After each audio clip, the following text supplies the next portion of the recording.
देखिए, last class में हम ने सप्लाई स्टार्ट किया था एंड सप्लाई के ऊपर जीएसटी लगेगा.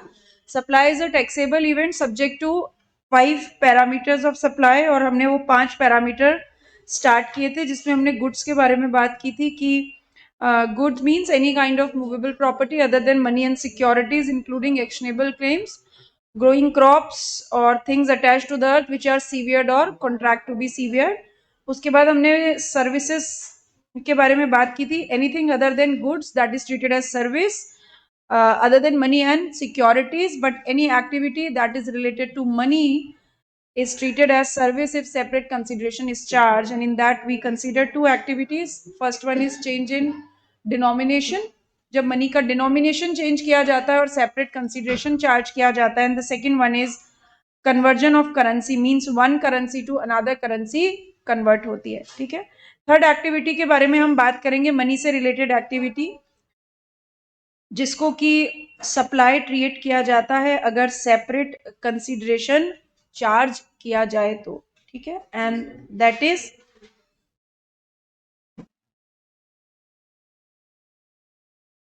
conversion of one mode to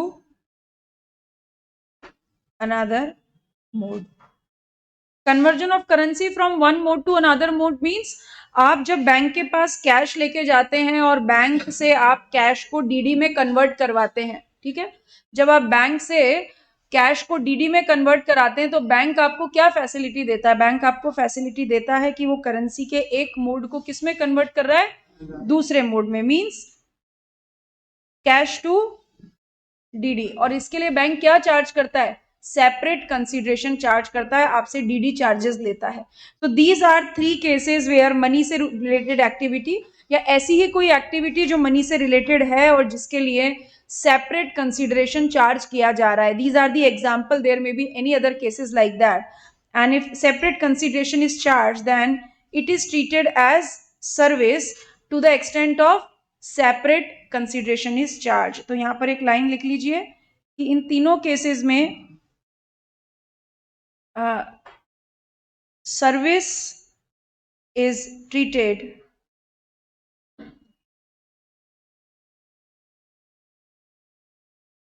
to the extent of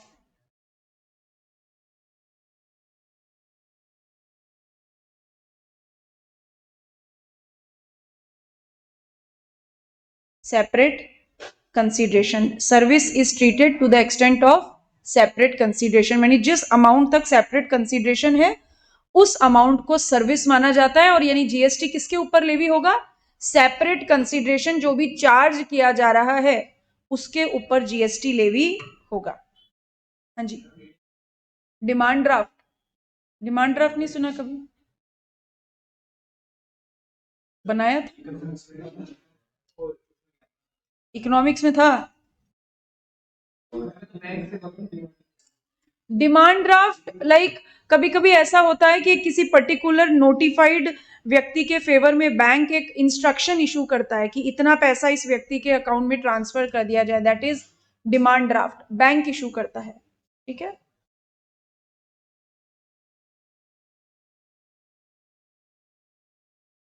चलिए, इसके बाद एक और नोटिंग हम यहाँ पे करेंगे.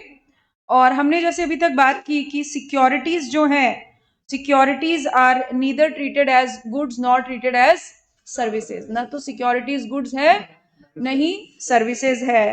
But facilitating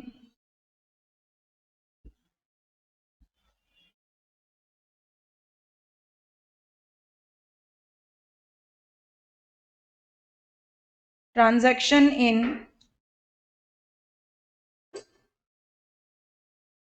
securities. Facilitating transaction in securities का मतलब जैसे फॉर एग्जाम्पल शेयर बेचना या खरीदना वो तो गुड्स भी नहीं है, वो सर्विस भी नहीं है. लेकिन शेयर बिकवाना या खरीदवाना, मतलब आपने सुना होगा स्टॉक ब्रोकर्स.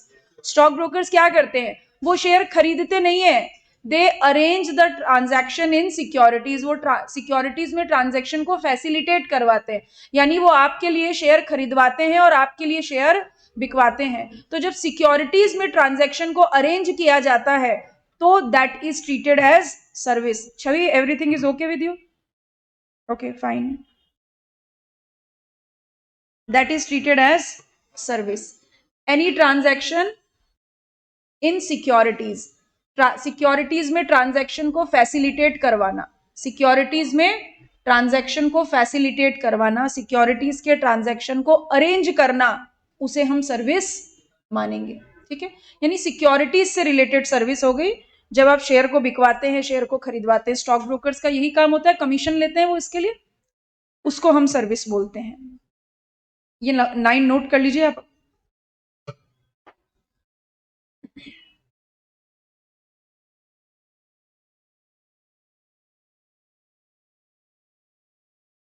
चलिए अगले पैरामीटर के बारे में बात करेंगे, एंड दैट इज कंसीडरेशन। ठीक है, कंसीडरेशन हमने भी क्या बात की थी कि जब भी गुड्स या सर्विसेज की सप्लाई होगी, it must be against consideration, यानी बदले में क्या होना चाहिए? कंसीडरेशन होना ही चाहिए, एक्सेप्ट सेक्शन 7(1)(c). 7(1)(c) को छोड़ दीजिए, बाकी सब जगह कंसीडरेशन होना ही चाहिए। नाउ कंसीडरेशन का मतलब, हाँ, समथिंग इन रिटर्न, यानी जब आप सप्लाई करते हैं तो बदले में आपको कुछ मिलना चाहिए। जैसे फॉर एग्जांपल अपने रोजमर्रा की जिंदगी में जब हम देखते हैं कि आप कहीं पर भी गुड्स खरीदने जाते हैं या कहीं पर भी आप सर्विस खरीदने जाते हैं, तो जब भी कोई व्यक्ति आपको गुड्स या सर्विसेज देता है तो बदले में आप उसे क्या पे करते हैं? कंसीडरेशन। ठीक है, चाहे आप स्टेशनरी खरीदने जाइए, चाहे किताब खरीदने जाइए, नोटबुक खरीदने जाइए, अपनी स्कूटी रिपेयर कराइए, आप किसी सैलून में जाइए, आप किसी रेस्टोरेंट में जाइए, जब भी व्यक्ति आपको गुड्स या सर्विसेज देता है तो उस गुड्स या सर्विसेज के बदले में whatever you are paying, that is consideration. Means something for something, कुछ के बदले कुछ। जब आप गुड्स या सर्विसेज देंगे तो बदले में क्या मिलेगा? कंसीडरेशन। जब हम कंसीडरेशन की बात करते हैं तो ये कंसीडरेशन 2 तरीके से हो सकता है। इट मे बी, ये साथ साथ नोट करते जाएंगे, it may be monetary, it may be non monetary. Consideration monetary भी हो सकता है, नॉन मॉनेटरी भी हो सकता है। मॉनेटरी कंसीडरेशन का मतलब जब आप बदले में पैसा देते हैं, जब आप बदले में मनी देते हैं, जैसे जब हम आपको सर्विस देते हैं और आप आदमी फीस देते हैं, तो that is called monetary consideration. पर मान लीजिए कि एक स्टूडेंट आके कहते हैं कि हमारे यहाँ पे ना बहुत बढ़िया गेहूं हुए हैं खेत में, तो आप फीस मतलब मैं आपको 3 बोरी गेहूं लाके दे देता हूं, तो that is called non monetary consideration. So consideration monetary भी हो सकता है और नॉन मॉनेटरी भी हो सकता है। जीएसटी लॉ का कोई रिस्ट्रिक्शन नहीं है। अब जब हम नॉन मॉनेटरी कंसीडरेशन की बात करते हैं तो नॉन मॉनेटरी कंसीडरेशन किस फॉर्म में हो सकता है? हमने आपको सर्विस दी, आपने हमको 3 बोरी गेहूं लाके दिया, दैट इज कॉल्ड गुड्स। ठीक है, बट हमने आपको सर्विस दी और आपने कहा कि मैं बहुत बढ़िया गाना गाता हूं, आप हमें पढ़ा दो, मैं आपको गाना सिखा देता हूं, दैट इज कॉल्ड सर्विस के बदले सर्विस। तो यहां पर नॉन मॉनेटरी कंसीडरेशन का मतलब क्या हुआ? सर्विस। तो नॉन मॉनेटरी कंसीडरेशन गुड्स के फॉर्म में भी हो सकता है और सर्विस के फॉर्म में भी हो सकता है। जब आप किसी को गुड्स या सर्विसेज देते हैं तो सामने वाला बदले में आपको पैसा देगा, तो दैट इज मॉनेटरी कंसीडरेशन। बदले में आपको गुड्स देगा तो वो नॉन मॉनेटरी कंसीडरेशन, बदले में आपको सर्विस देगा तो भी वो क्या है? Non monetary consideration. ठीक है, कुछ डाउट है क्या? कल आपने क्लास नहीं ली थी? अच्छा, फिर क्या पूछ रहे थे, बोलिए। हाँ, हाँ, बैकअप लिया था क्या? क्यों, कहाँ गए थे? टेस्ट की तैयारी कर रहे थे। अच्छा, और परसों क्लास क्यों नहीं ली थी? कल तो संडे था, परसों क्लास क्यों नहीं ली थी?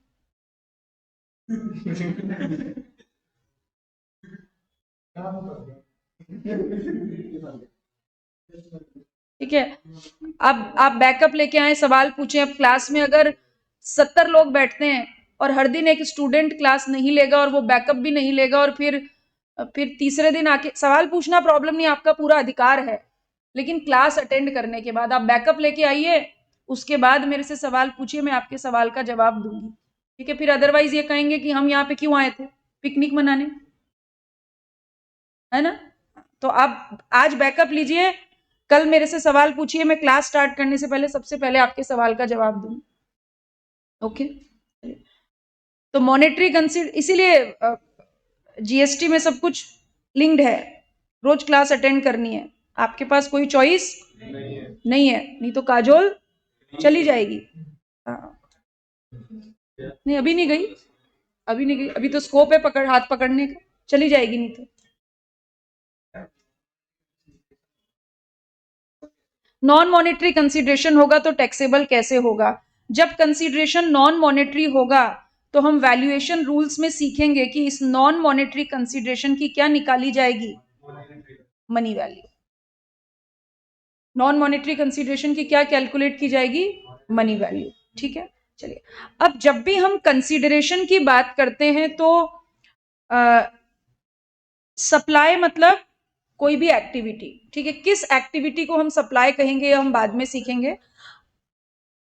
एक्टिविटी के साथ जब 5 पैरामीटर पूरे होंगे तो सप्लाई पे जीएसटी लगेगा, लेकिन किस एक्टिविटी को हम सप्लाई कहेंगे ये अभी तक हमने बात नहीं की है। ठीक है। तो हम यहां कहते हैं कि कोई भी एक्टिविटी और उस एक्टिविटी के साथ क्या है, कंसीडरेशन।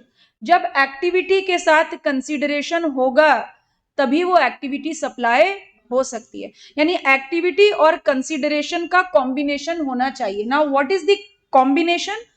हम कहते हैं कि एक्टिविटी और कंसीडरेशन में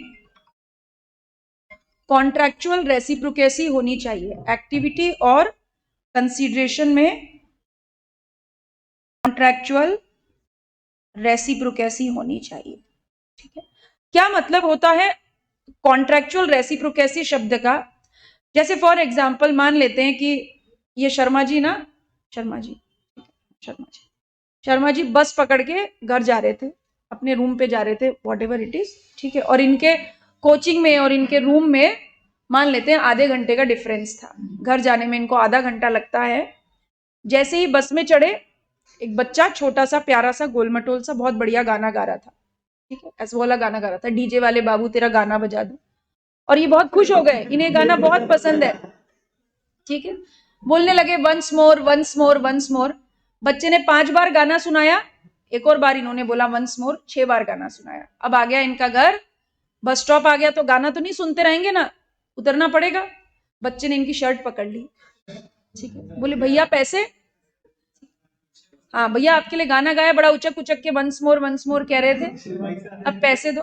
अब ऐसी परिस्थिति में फंसने के बाद शर्मा जी क्या करेंगे? पहले तो आसपास के लोगों को देखेंगे कि कौन इनको घूर रहा है, किसको लगता है कि इन्हें पैसे देने चाहिए। हम भी ऐसी परिस्थिति में होते हैं, ऐसे ही करते हैं। सबसे पहले आसपास के लोगों को देखते हैं। ठीक है। कहानी बस मैं सुनाऊंगी, आपको सुनना है। ठीक है। हाँ, कहानी में घुस नहीं जाना है, कैरेक्टर नहीं बनना है उसका। तो बच्चा शर्ट पकड़ के खड़ा हो गया कि भैया पैसे दो। अब भैया इधर उधर देख रहे हैं कि पैसे देने पड़ेंगे या नहीं देने पड़ेंगे। देखा चारों तरफ आंखें इन्हें घूर रही है, तो इन्हें क्या लगा, देने पड़ेंगे। तो इन्होंने बच्चे को 100 रुपए निकाल के दिए। बच्चे ने इनके लिए क्या किया, गाना गाया, यानी एक्टिविटी की। गुड्स दिया या सर्विस दी, सर्विस। और सर्विस के बदले में इन्होंने उसे क्या दिया, यही बच्चे का काम है, रोज एक भैया को पकड़ लेता है। ठीक है। यानी ये बच्चे का बिजनेस है, बच्चे ने कंसीडरेशन लिया और बच्चा एक्टिविटी भी कर रहा है। क्या बच्चे के ऊपर जीएसटी लगा दे? क्यों? बच्चा है, छोटा है, भोला है, बेचारा है, मासूम है। ठीक है। लेकिन जीएसटी लॉ इसको नहीं मानता। जीएसटी लॉ कहता है आप कितने भी भोले हैं, आप कितने भी मासूम हैं, प्यारे हैं, इस बात से कोई फर्क नहीं पड़ता। फर्क किस बात से पड़ता है? फर्क इस बात से पड़ता है कि जिस समय बच्चा एक्टिविटी कर रहा था और शर्मा जी वंस मोर कह रहे थे, शर्मा जी और बच्चे के बीच में कोई कॉन्ट्रैक्चुअल रेसिप्रोकेसी नहीं थी, मतलब कोई म्यूचुअल रेसिप्रोकेसी नहीं थी। जब आप इंडियन कॉन्ट्रैक्ट एक्ट पढ़ते हैं तब आप वहां पे हम क्या पढ़ते हैं, रेसिप्रोकल, रेसिप्रोकल प्रॉमिस। प्रॉमिस कैसा होता है, प्रॉमिस तो रिटर्न भी हो सकता है, प्रॉमिस ओरल भी हो सकता है, प्रॉमिस तो बाय वे ऑफ कंडक्ट भी हो सकता है, प्रॉमिस तो बाय वे ऑफ जेस्चर भी हो सकता है। लेकिन शर्मा जी और उनके बीच में, बच्चे के बीच में ऐसा कोई रेसिप्रोकल प्रॉमिस नहीं था, ना रिटर्न था, ना ओरल था, ना कंडक्ट से था, न जेस्चर से था। ठीक, एक्टिविटी और कंसिडरेशन के बीच में कॉन्ट्रेक्चुअल रेसिप्रोकेसी होनी चाहिए। मतलब जिस समय एक्टिविटी हो रही है उस समय कंसिडरेशन का एलिमेंट एग्जिस्ट करना चाहिए। एलिमेंट मतलब कंसिडरेशन एग्जिस्ट होना चाहिए, चाहे उस समय पे हो रहा हो या थोड़े समय बाद पे हो रहा हो, इस बात से कोई फर्क नहीं पड़ता। अगर यही परिस्थिति कुछ ऐसी होती कि शर्मा जी बस से उतरे, बच्चे को 1000 रुपए दिए और बोला कि परसों मेरे मम्मी पापा की एनिवर्सरी है, आ जाना और 1 घंटा यही वाला गाना बार बार सुनाना। नाउ अब शर्मा जी और बच्चे के बीच में क्या हो गया, कॉन्ट्रेक्चुअल रेसिप्रोकेसी हो गई। यानी जिस समय अब बच्चा एक्टिविटी करेगा उस समय कंसीडरेशन का एलिमेंट एग्जिस्ट करता है, चाहे कंसीडरेशन पहले पे हो चुका हो, समय पे हो रहा हो या बाद में पे हो रहा हो, उस बात से कोई फर्क नहीं पड़ता। एक्टिविटी के समय कंसीडरेशन का एलिमेंट एग्जिस्ट करना चाहिए। यानी जब एक्टिविटी और कंसीडरेशन दोनों साथ साथ होंगे तभी जीएसटी लेवी होगा, तभी सप्लाई होगी, अदरवाइज नहीं। मींस जैसे फॉर एग्जांपल एक्ट से पहले बात करते हैं कंसीडरेशन, आप लिखेंगे इसको, ये ए प्लस सी कॉन्ट्रेक्चुअल रेसिप्रोकेसी ऐसे ही लिखेंगे और उसके नीचे consideration without activity, consideration without activity. यानी हम यहां पे बात कर रहे हैं C without A, consideration without activity. Consideration without activity जैसे for example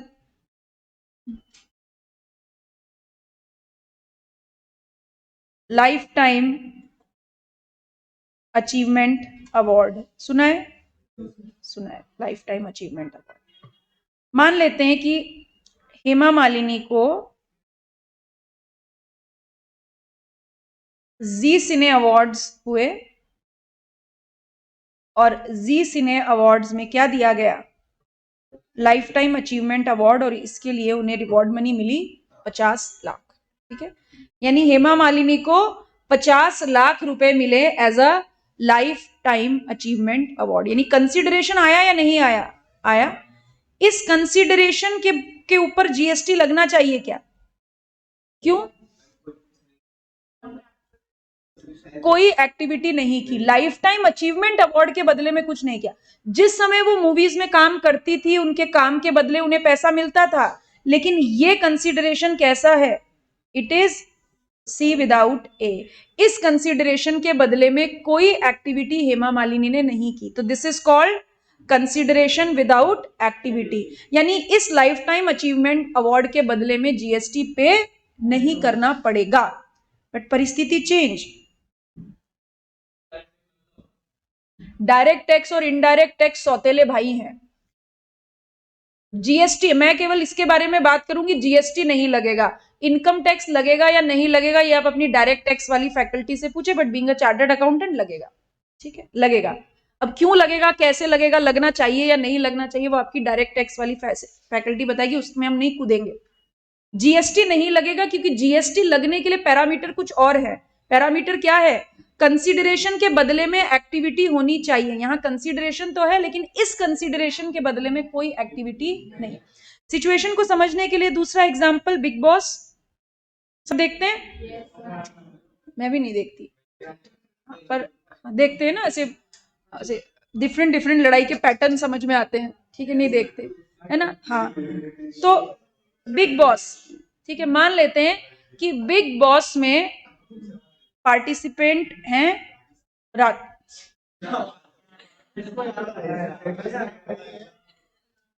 Rakhi Sawant, big बड़ी हस्ती है। बिग बॉस में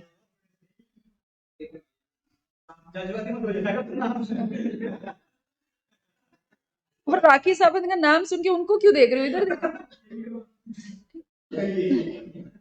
तो बिग बॉस में राखी सावंत ने पार्टिसिपेट किया, ठीक है। नाउ बिग बॉस में राखी सावंत विनर हो गई।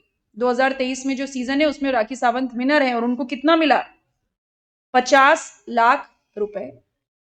नाउ इस प्राइज मनी पे जीएसटी लगेगा या नहीं लगेगा? इस कंसिडरेशन आया ना, इस कंसिडरेशन के बदले में एक्टिविटी है या नहीं है?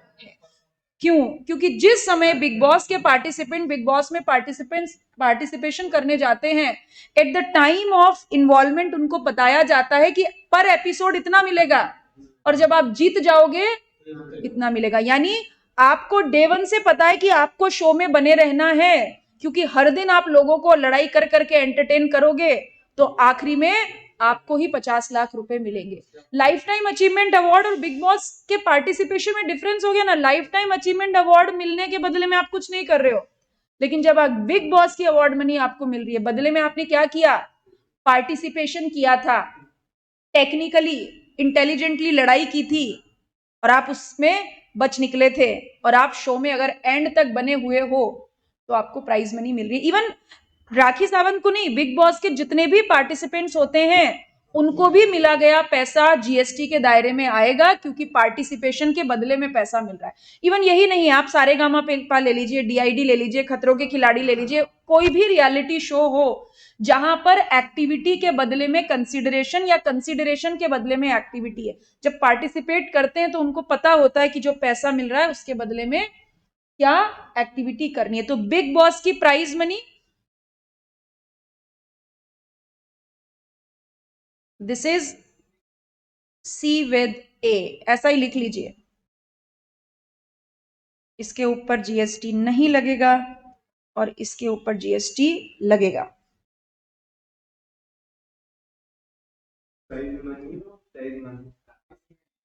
मनी है।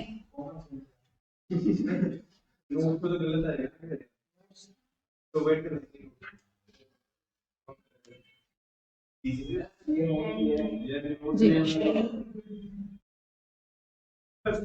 बंद।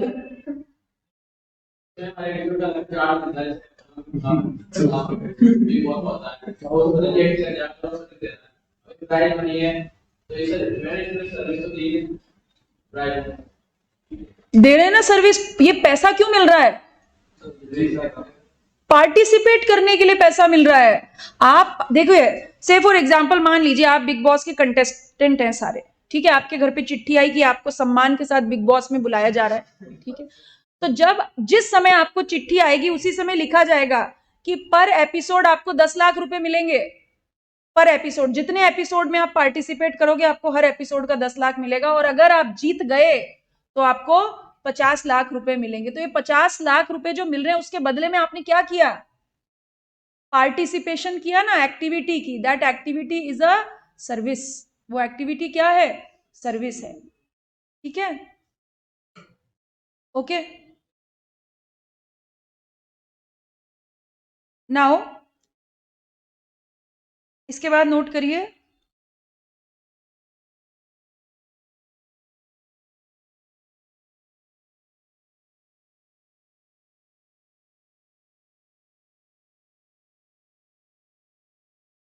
नहीं,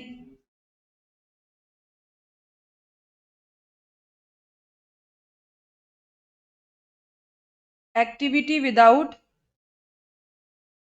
कंसीडरेशन, ठीक है। मीन्स अभी हम क्या पढ़ रहे थे, आपको पैसा मिला, बदले में आपने कोई एक्टिविटी नहीं की। अब हम क्या बात कर रहे हैं, आपने एक्टिविटी की लेकिन बदले में आपको कुछ भी पैसा नहीं मिला। Means activity without consideration that is free. मतलब जब आप कुछ काम कर रहे हो लेकिन बदले में आपको कोई पैसा नहीं मिल रहा। Say for example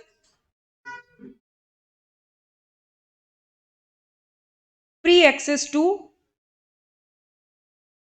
TV channels, जैसे एक एंड टीवी वो आया था, तब उस पर एक शो आया करता था, भाभी जी घर पे है, वही आता, पता नहीं अभी तो नहीं पता, आता रहता है। आप टीवी चलाओ, बाय डिफॉल्ट शो आएगा। आपने केबल वाले का पैसा पे किया है तो भी वो देख सकते हो, नहीं पे किया है तो भी वो देख सकते हो। This is what.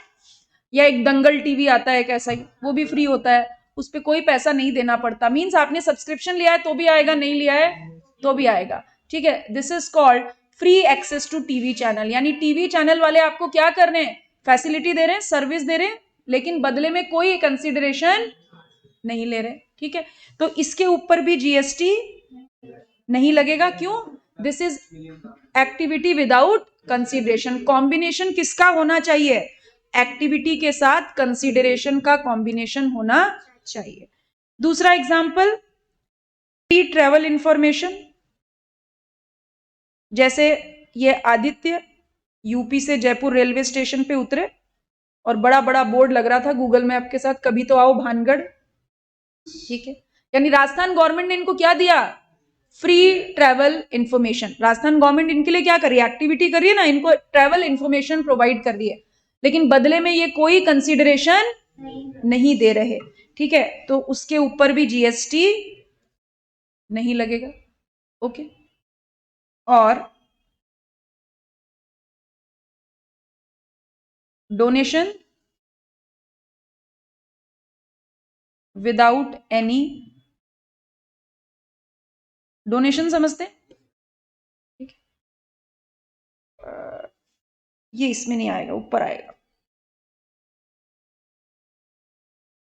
यहां पर आएगा। इसका जो कंसिडरेशन विदाउट एक्टिविटी है, इसका थर्ड पॉइंट लिख लेंगे यहां पर।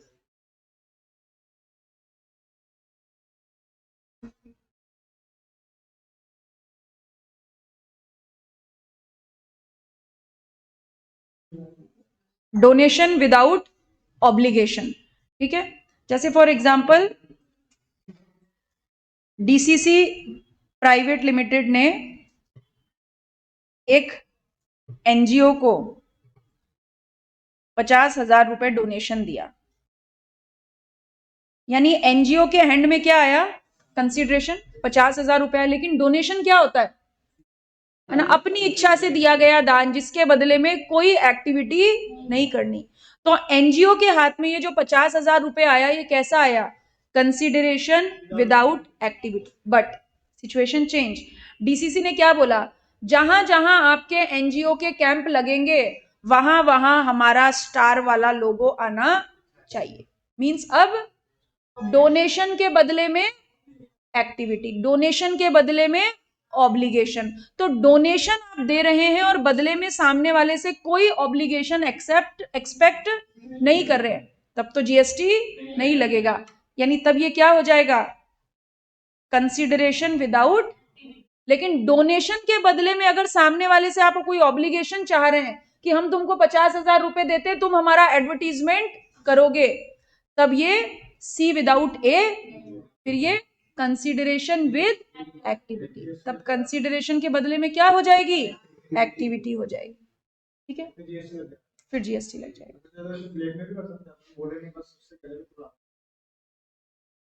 हाँ, मतलब दे सकते हैं, पर क्या होगा? जैसे फॉर एग्जांपल उस एनजीओ की ऑडिट हुई है, उस एनजीओ का इन्वेस्टिगेशन हुआ, पता लगा कि डीसीसी से 50,000 रुपए आए हैं, और फिर जिधर ऑफिसर ने नजर घुमा के देखी सब जगह लोगो लगे हुए थे। फिर आप पूछोगे ये लोगो क्यों लगा रखे? तो बोले दिए ही 50,000 रुपए इसके लिए थे कि बदले में हम ये लोगो लगाएंगे। बट हाँ, शाबाश, अगर उन्होंने अपने मन से लगाया, लिखा डीसीसी के द्वारा सप्रेम भेंट, लिखा होता है ना टेबल पे, बेंचेस पे लिखा होता है पार्क में, लीलावती देवी के वो क्या, हाँ, स्वर्गवास के उपलक्ष्य में होता है ना ऐसा, दैट इज नॉट एब्लिगेशन। मीन्स वो ग्रेटिशियसली एक्ट है। ग्रेटिशियस एक्ट मतलब आप अपनी इच्छा से कुछ कर रहे हो, तब कोई मुद्दा नहीं है।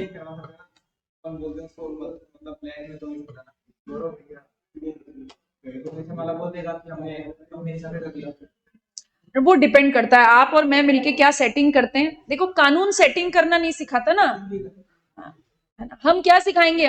लॉ क्या पढ़ाएगा आपको कि भाई डोनेशन के इलीगल नहीं है, वो अगेंस्ट लॉ है।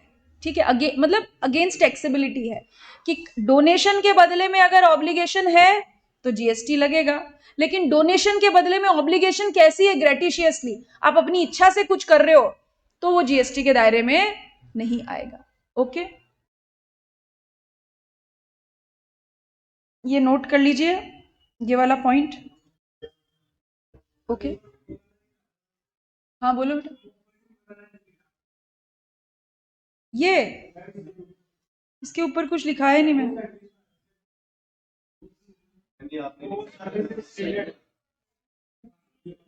ये लिख लो। Okay,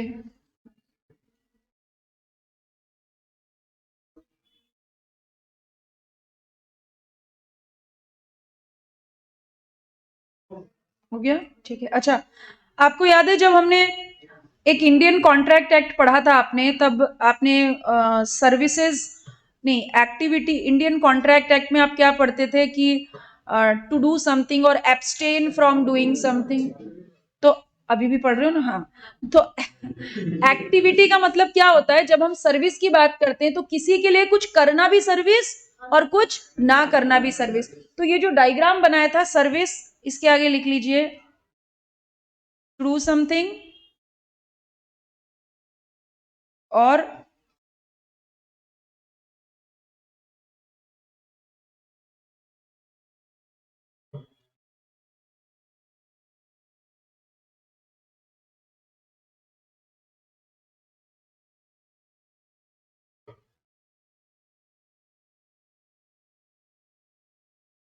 abstain from doing something. ठीक है, कुछ काम करना भी सर्विस, कुछ काम ना करना भी सर्विस।